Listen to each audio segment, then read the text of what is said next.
नमस्कार, मराठी गडवामध्ये आपलं मनपूर्वक स्वागत। आज आपण बघणार आहोत मकर संक्रांत स्पेशल तिळाचे लाडू, जे बनवायला खूप सोपे आहे। चला तर बघूया।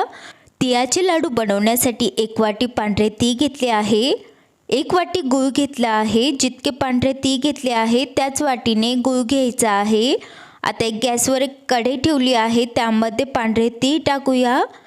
पांढऱ्या तिळांना चांगलं भाजून घ्यायचं आहे, कलर चेंज होईपर्यंत।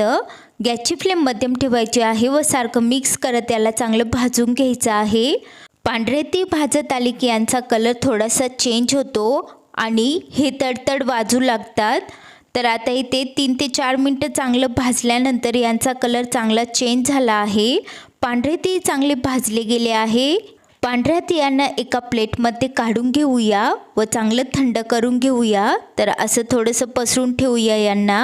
आता गॅसवर एक कढई ठेवली आहे, त्यामध्ये अर्धा चमचा साजूक तूप टाकलं आहे। तूप गरम झालं आहे, यामध्ये टाकूया 1 वाटी गूळ। गूळला सुरीच्या मदतीने चांगलं बारीक करून घेतलं आहे। 2 चमचे पाणी टाकूया, जास्त नाही टाकायचं आहे। याला चांगलं मिक्स करून घेऊया व याचा पाक बनवून घेऊया।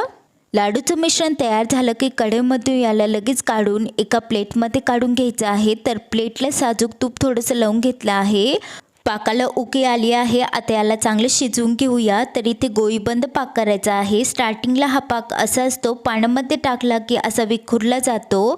आता याला अजून 2-3 मिनटं चांगलं शिजवून घेऊया।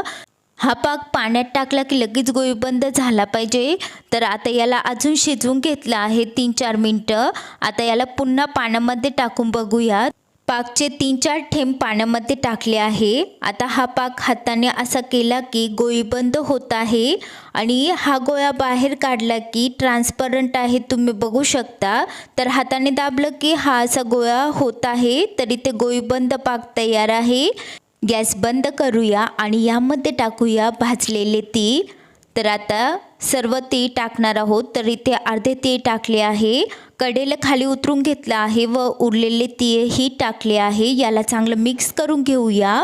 हे मिक्स केलं की लगेच याला प्लेटमध्ये काढून घेणार आहोत, नाहीतर कढईच्या उष्णतेमुळे गोळा खूप घट्टसर बनू शकतो।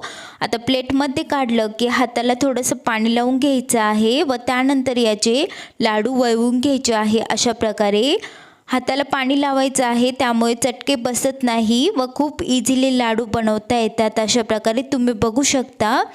हे मिश्रण तयार झालं की भराभरा लाडू बनवायचे आहे, त्यामुळे पाणी वगैरे अगोदरच घेऊन ठेवायचं आहे, म्हणजे खूप इझिली आपल्याला लाडू बनवता येतात। अशा प्रकारे सर्व लाडू बनवून घेऊया।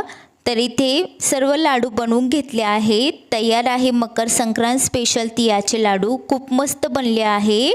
तुम्हीही हे लाडू नक्की ट्राय करा। तुम्हाला हा व्हिडिओ आवडला असेल तर लाईक, शेअर, कमेंट करा आणि प्लीज मराठी गडवा चॅनलला सबस्क्राईब करा। व्हिडिओ बघितल्याबद्दल धन्यवाद।